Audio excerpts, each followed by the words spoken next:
Hey y'all, it's me, your host, Coach Pilar Arthur Sneed. Thanks so much for joining me here for another episode of The Last 10th. We have just one more episode left in this season 2. Thanks so much for being a part of this journey. It has been a really great year on the show. 2 seasons, 40 episodes. I could not be prouder of the work that we have done together. I'm just really glad that you have been a part of it. For today, on today's episode, I have with me Alison Staples. We talk about getting into running as an older runner. We talk about 3 attitudes that you may have as maybe not just a new runner, but at any point in time in your running career that could be holding you back, and things we might do to change them. I hope that you will enjoy today's episode. Let's get started.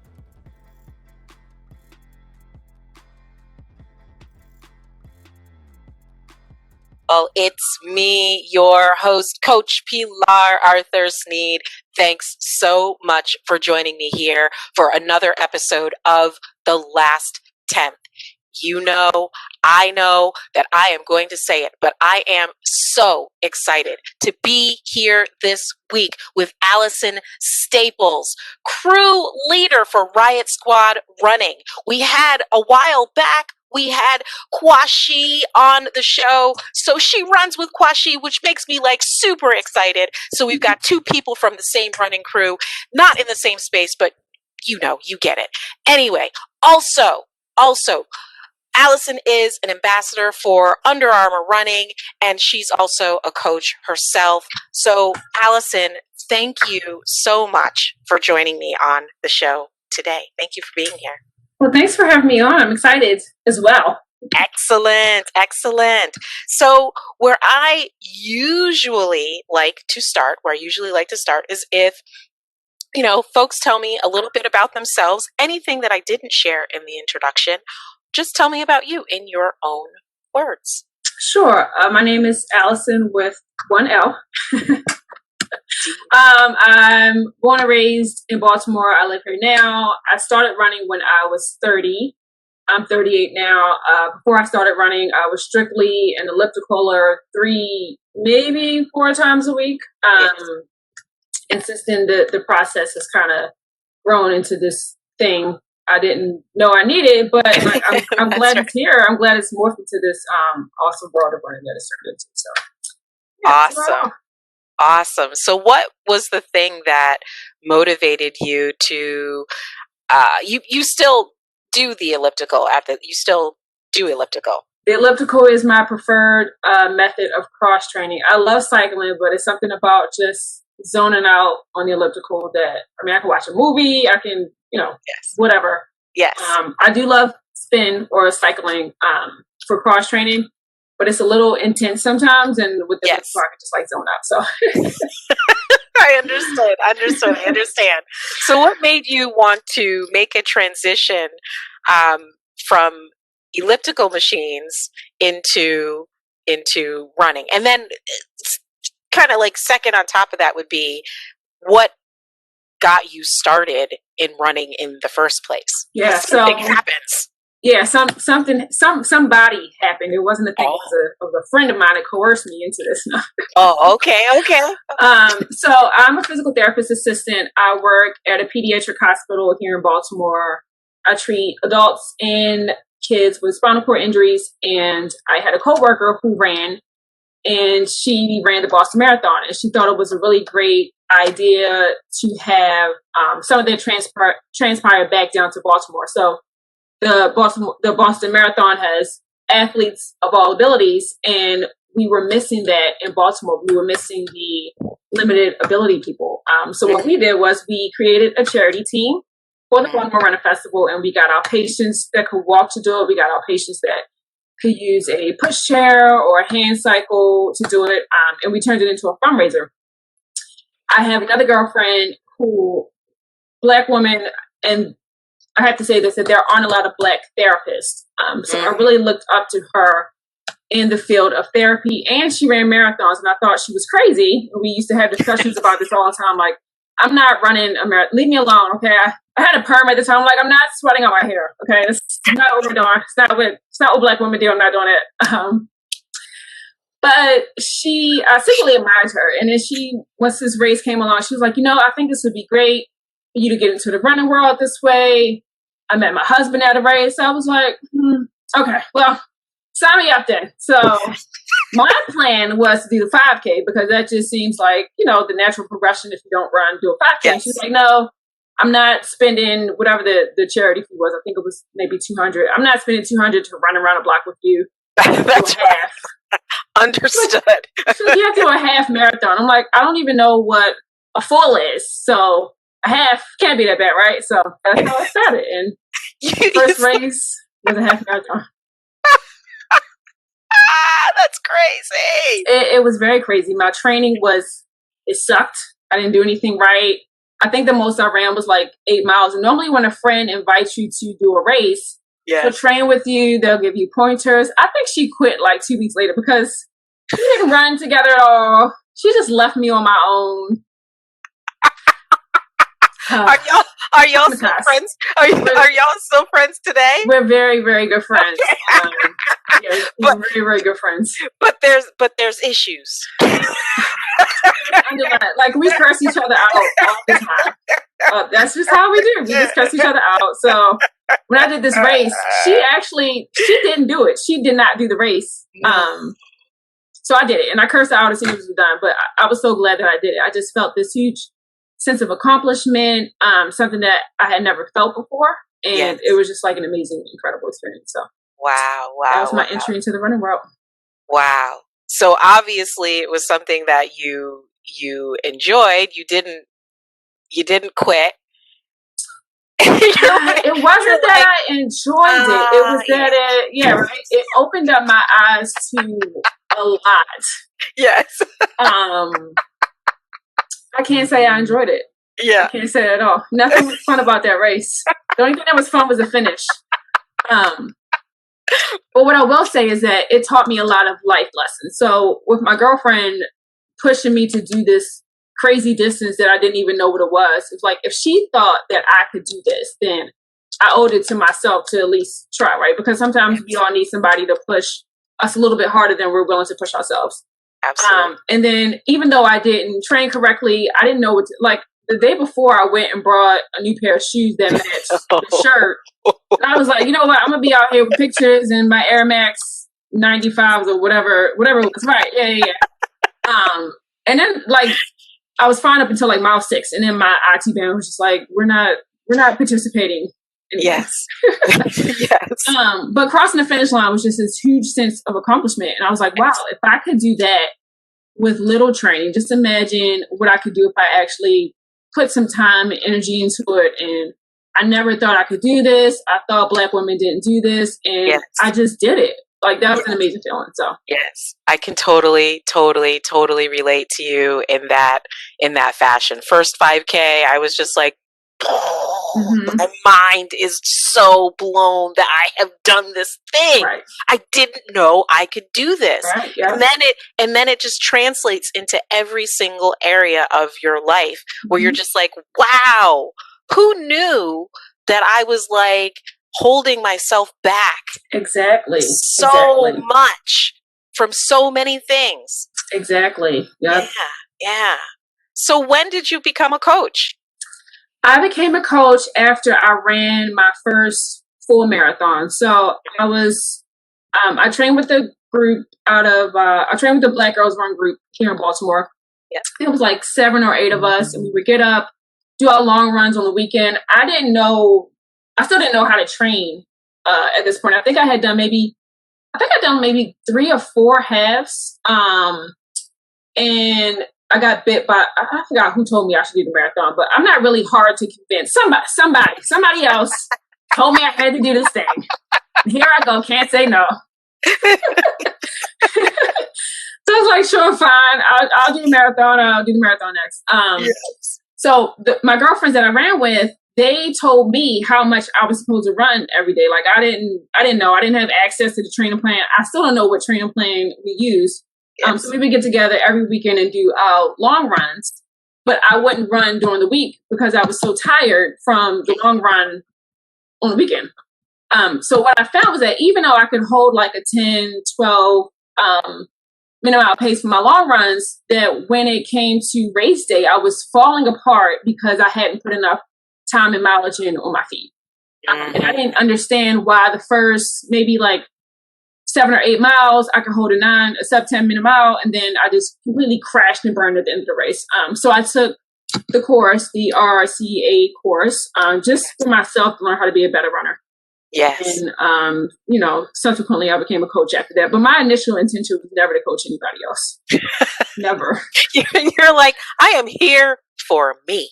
I want to get better for me, because at that time, I mean, I didn't consider myself fast. I didn't consider myself knowledgeable or worthy enough to coach other people. God had other plans, so here we are. I hear you. I understand. So when you took the when you took the RRCA coaching certification, what sort of transformation happened during that process? I learned a lot about just the fundamentals of running, like what you should eat, how much you should be running, what a long run is, what a tempo run is, what, just all the things that new runners typically don't have access to. Because I didn't start till I was 30, so I had no idea what these things were. And I kept hearing people talk about them, but I didn't know what it was. So it just opened my mind up and my eyes up to a whole plethora of information that wasn't available to me before. And when you get certified, your name gets entered into, I think it goes on the website. It goes somewhere. Yes, it gets on the website. Yes. Yeah, it goes somewhere.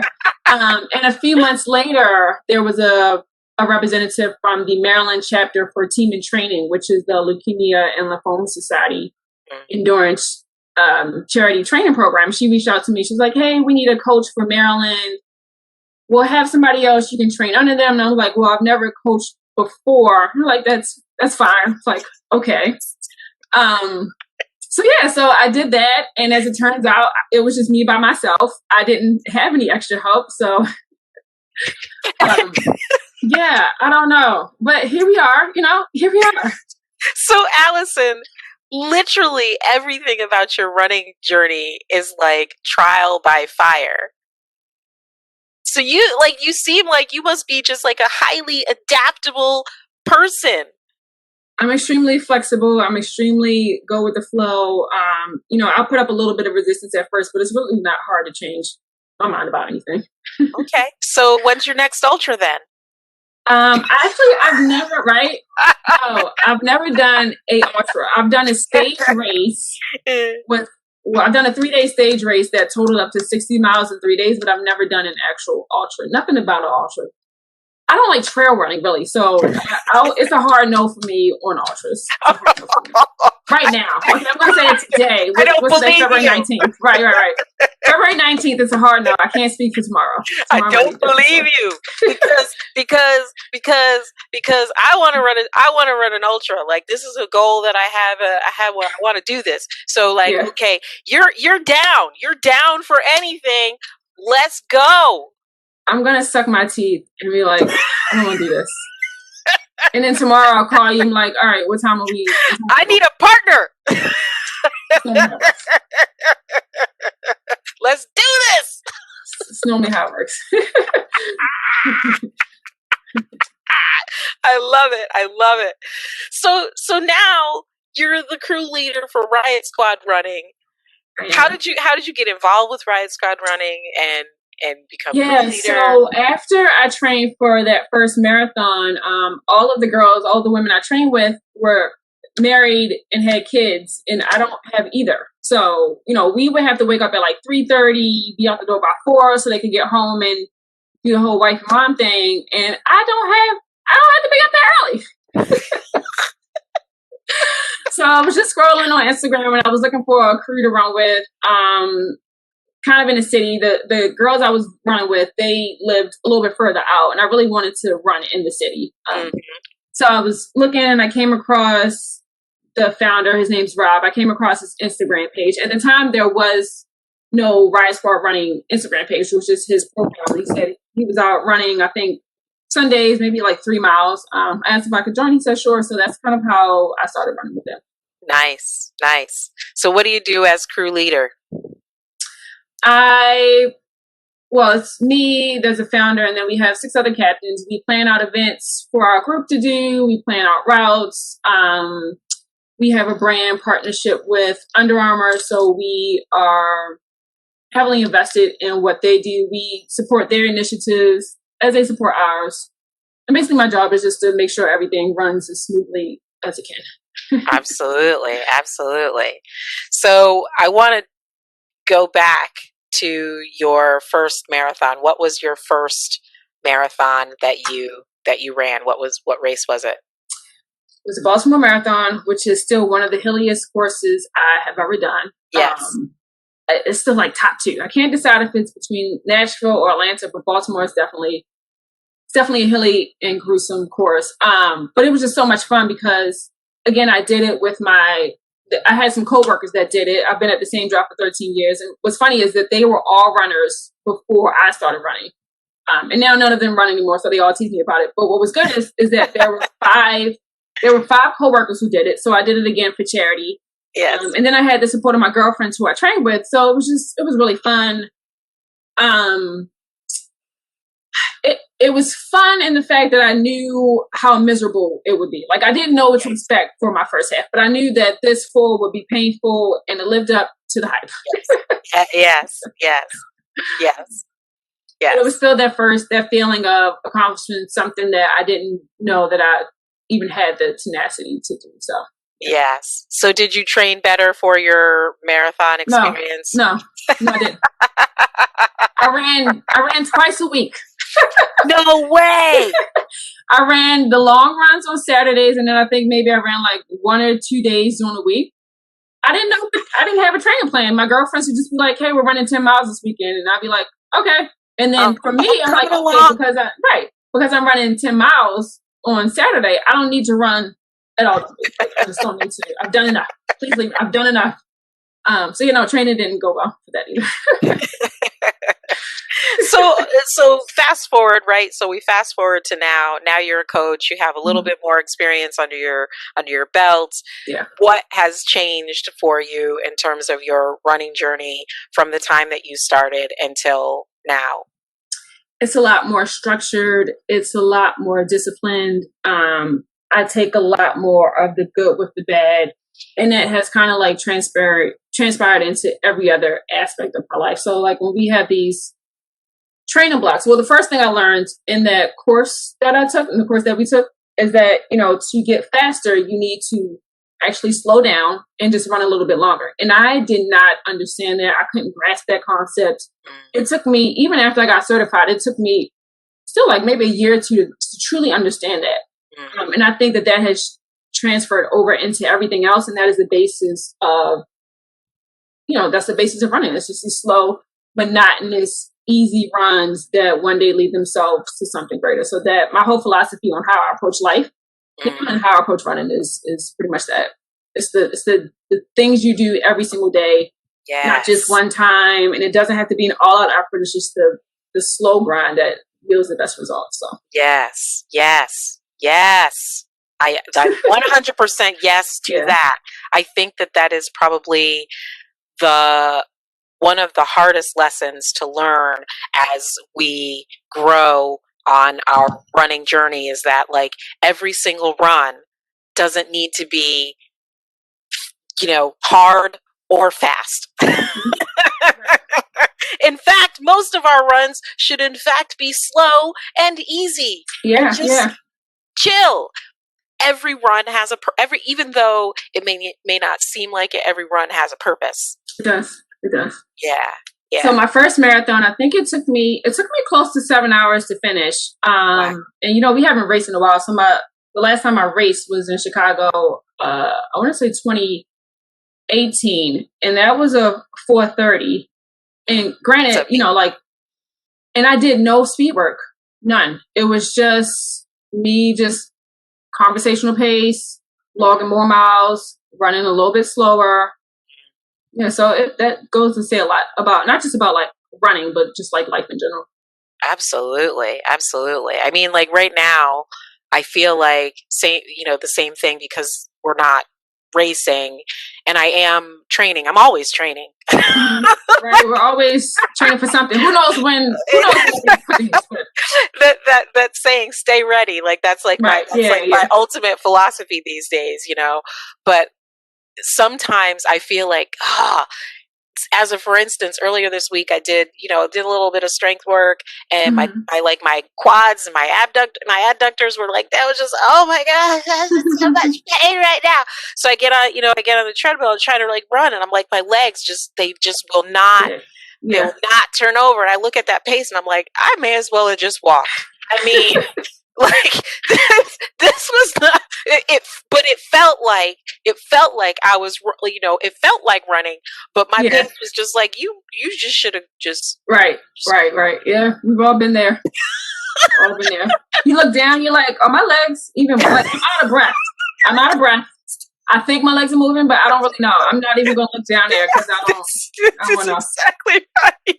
And but it was like, just like that, the your brain sees that on your watch, and you just you think this was just not useful, but it's perhaps was the most useful because it kind of trains you to run tired and still go. Which is, I have I coach about 4 people now, and we all get into our heads sometimes about pace and about the numbers, the stats on the watch.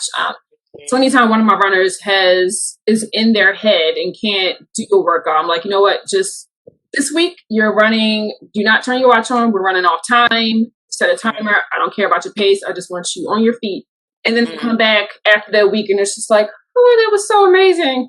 Who knew we didn't need stats? And and never raise for these hard workouts, because I look at it completely different. So I think sometimes us getting away from those numbers and just bringing it back to how awesome running can feel without the weight of pressures of how we feel like we need to be, how fast we need to be. Absolutely. I agree with that 100%. So I was on your Instagram page, and you wrote a really, really great article entitled "How to Get Out of a Mental Funk," right? Like 3 mental roadblocks keeping runners down. So I wanted to talk with you a little bit about these things that you wrote, because I thought that they were really great. The number one thing that you put was thinking that you aren't a real runner. Can you talk a little bit about that? So I think we all suffer with quote unquote imposter syndrome, feeling like we're not a real runner until we reach a certain pace, or until we log a certain number of miles, or until we hit a certain distance in a race. But all of that is a facade that we tell ourselves. And honestly, it's all just a comparison trap, because once you hit these milestones that you set, guess what? It's still not good enough. Like, how many times have we said, oh, I can't wait to hit this PR? And then you're done and you're like, okay, well, now what? So the goal never ends. As long as you are up and active and trying and running, you are a runner. Absolutely. Pace, what distance you choose. I know we shame people a lot for like, oh, I don't like marathons, I just like 5Ks. 5Ks are hard as hell. I've only raced one for a reason. That's yeah, I prefer marathon because I can take my time. 5Ks are hard. So whatever pace you run, whatever distance you choose, even if you don't ever want to race. I have plenty of friends who hate racing but just love running. Indeed. So if you run, you are a runner. That's it. That's it. Excellent. Then the second one that I really think is so very important, and I think that it particularly when people are starting out in making a lifestyle change. So this is not necessarily something that has to do with running in particular, but just with starting out and doing some kind of change in your life, whether it's fitness or whatever. It's having an all or nothing mentality. I cannot tell you how many times when I coach someone, they're like, well, I didn't have time to run 3 miles, so I just didn't run. Mm-hmm. Well, how much time did you have? I had like 15. Good enough. Mm-hmm. Talk to me about that. So yeah, I mean, we all get into these mental ruts, and we all, I mean, sometimes our bodies just don't, sometimes we're just tired, and that's okay because we're human.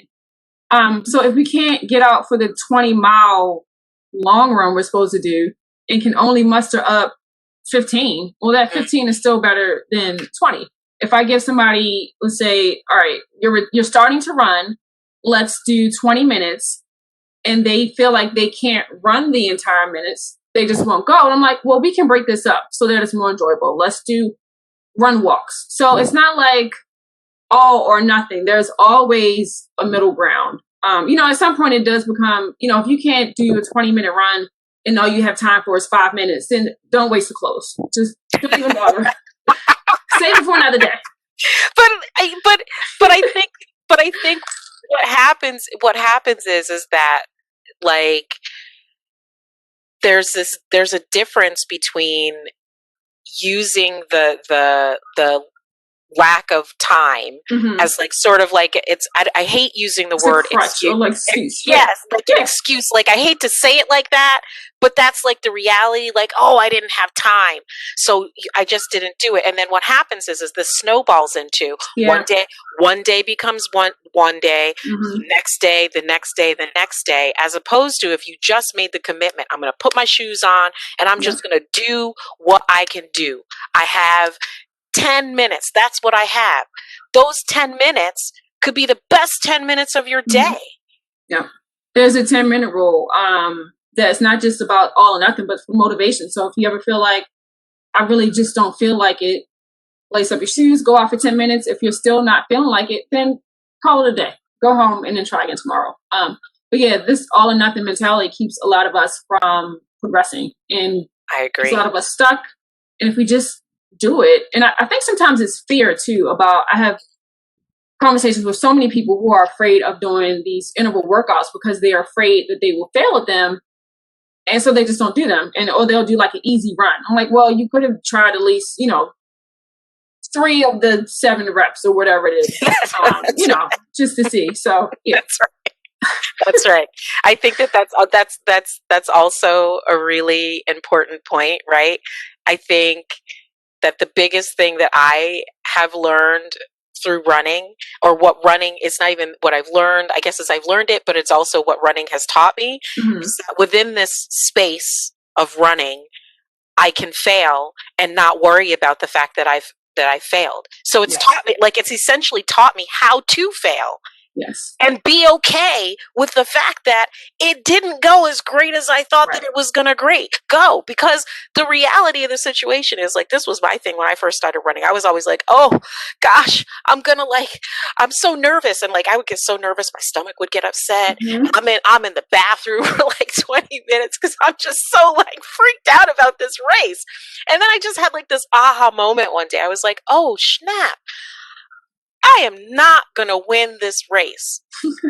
I'm not even gonna make it on the top 10 of the leaderboard. So why am I so stressed out about this thing? All I have to do is go out there and run to the best of my ability. Yeah. And if I don't make whatever, the goal or the time is, there's nobody who's going to be looking at me like, oh, she didn't do it. Because they don't know. Exactly. Yeah. Everybody's on to Peloton now, and I don't have either tread or bike, but I do watch the app, and I love one of the instructor's classes. And one thing he always says is set the bar high so that you fail high. So even if you don't hit everything, set the bar high so that you at least hit something. It's so funny that you mentioned that, like, you're not going to place, like, just go out there and run. I remember, I have my ideal race weight in my head, and sometimes I hit it, sometimes I don't. I remember I didn't hit it this one year, and I was very, very distraught. I think I was like 6 pounds off from my race weight. And I called one of my friends, I'm like, oh my God, I have to drag these 6 pounds, and I'm just so fat, and I'm so heavy, and it's going to be awful. It's like, Alison, if you don't drag those you're not going to win. Okay. You're not going to win. Nobody cares. You're not going to pay for this. I'm going to need you to check your ego and just have fun, right? Just have fun. Right. Check it at the door. Yeah. So we all get into our heads, and I think that we all have to check ourselves about like why we're doing this, and nobody is forcing us to do this, right? So it should always have some level of enjoyment and fun. And the minute that it isn't, just take a break, just walk away. Yes. I was working with a coach myself because obviously, you know, we're both coaches, and I believe in the whole coaching. I believe in that. And I was working with a coach where I started to feel like, you know, I'm running for her. I'm not running for me. And it just was not fun anymore. I was like, look, we can't work together anymore. Yeah. Sorry. Sometimes you gotta fire people. Nothing wrong with firing your coach. Because this is just, you know, you just, I'm like, I am doing this for fun. Because again, like we said, I'm not going to win. So I'm just looking for a little support to get me from point A to point B. You know, give me that direction because I don't want to have to think about it. And nope, we're done. We're done. Anyway, the last one is, and I think this kind of ties in really well, which is doubting the process that you have before you, and especially in working with a coach. So if you can talk a little bit about that. So, you know, we as runners always doubt ourselves. Always. We doubt ourselves before we head out the door. We doubt ourselves during the workout. We doubt ourselves after the workout. And I think the good thing about having a coach is that they've been there before.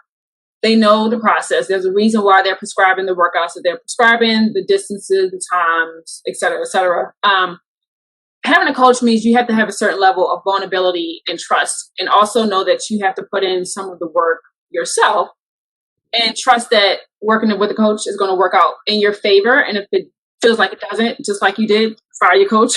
You fire your coach, fire yourself for working with the coach, because you're just like, it's not even so much firing them. It's just like, this is just like we have a difference of values, and that's okay. That is okay. And I think as coaches, we also have to, you know, we check people all the time. Like, you know, I've never qualified for Boston, so I don't feel comfortable in training someone to qualify for Boston because I've never done it. Could I put together a plan? Sure. But do I know what it's like? Do I know what that mental process is like? No, I don't. So for me, I would refer them to somebody else. But all that to say that there is a process, and even when it feels like it's not working out, it is. So even if you had one failed run or maybe a whole week of bad runs, it's still a process. You still got something from it. Even if that bad week was to tell you that you need to take 2 weeks off because you're just burnt out and have overtrained, that bad week of runs has served its purpose. So yeah, it's all a purpose. And it's all feedback and information. Feedback and all information. So I love to tell people that there's no such thing as a bad run. You learn on every single run. That's it. It's just information. That's all. It's just a snapshot of where you are today. Yes. I love that. That should be like on a t-shirt or like a tiki tape or something like that. I'm gonna do it. I'm gonna put on a t-shirt. I'll give you half. Okay. I'll give you half. You know what I'm saying? Like today's run is just a snapshot of where you are right now. I like That's that. It. Yeah. That's all right. Let's get that marketed up. Let's put it on some hoodies. Write it down. Let's do something right. So Alison, who or it could be a what inspires you? Who or what inspires you? Honestly, the people that I'm around every day. This whole run world is amazing, and I didn't know how supportive it was. I thought everybody was crazy until I got into it. I'm like, wow, you guys are really awesome. So I was telling somebody else, like, I could walk away, but I can't because my phone literally rings every single day. Something I talk about running every day. And if I don't, I'm just like, well, I don't know what to do with myself now.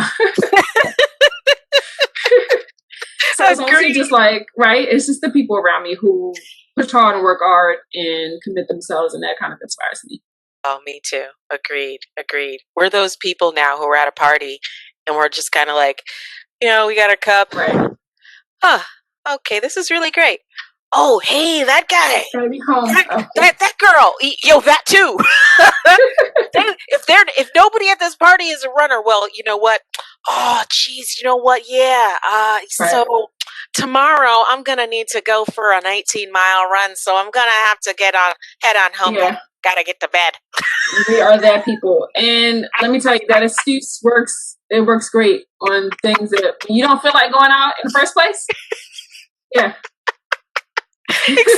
Except, I mean, it works great, except for your real close friends. Eventually, they're just kind of okay, look, if you don't come out today, you are never getting another invite again. Yeah. I'm sorry. Fine. Yeah. I'm done with you. You better come out for 5 minutes. That's it. I'm done with you. Yeah, I've had that too with my non-run friends. Yeah. You better get here. Pretty much. So funny. Oh my goodness. So a real practical question. Do you have a favorite workout or run that you like to do yourself or that you like to give to runners?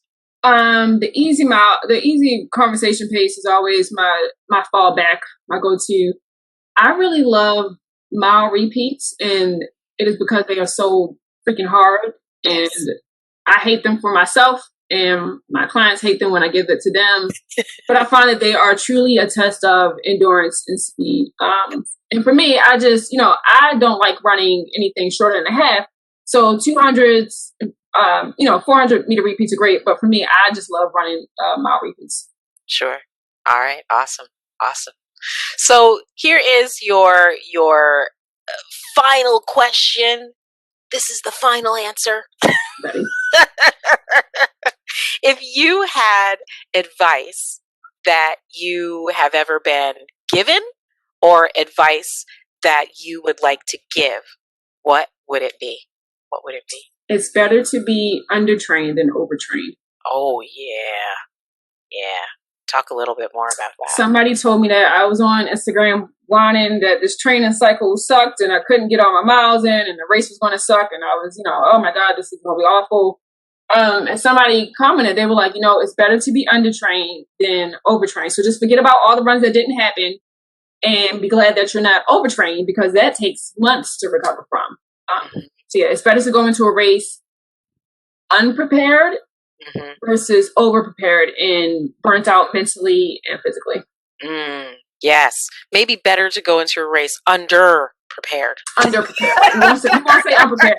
Don't do like I did and just do 1 8-mile run and go do a half marathon. Don't do that. Don't run 10 miles a week and then do a full marathon. Don't do that. I like that. Okay, we'll say underprepared, underprepared. You want to try to do something, but do something. Yes. Yeah. Okay. Thank you for helping me. What I was supposed to say. What I meant to say. That's what I meant to say. It's all good. That's awesome. I think that is truly, truly great advice. And I think it goes back to what we had said at the beginning of what we were talking about, which is that, the hardest thing for us to do as we start out in running is to pull in the reins, because we see Eliud Kipchoge running, this 4-minute, one pace or something. And we're like, I want to do that. Your body is like, no, that's not what we're doing today or ever. That's right. Reel it on back here. Reel it in. So I think that goes back to that very much so. All right. So is there anything that you wanted to talk about that I have not asked you about? Anything you wanted to share that you wanted to share? No, if you live in the Baltimore region, surrounding counties, Riot Squad Run meets every Sunday at 8 a.m. Right now we're doing a Black History Month tour, so our routes Yeah, it's pretty awesome. Our routes aren't the same, but we normally meet from Rusty Scupper, which is a restaurant downtown at the harbor. Yeah, that's about all. Come out. Excellent. You need to join a run. And if I'm in Baltimore, I am there. The invite's always open. Excellent. Excellent.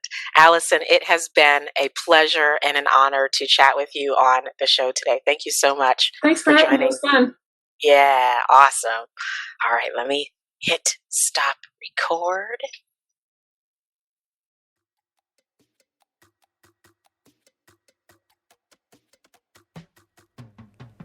I'd like to take a moment to thank Alison for joining me on the show today.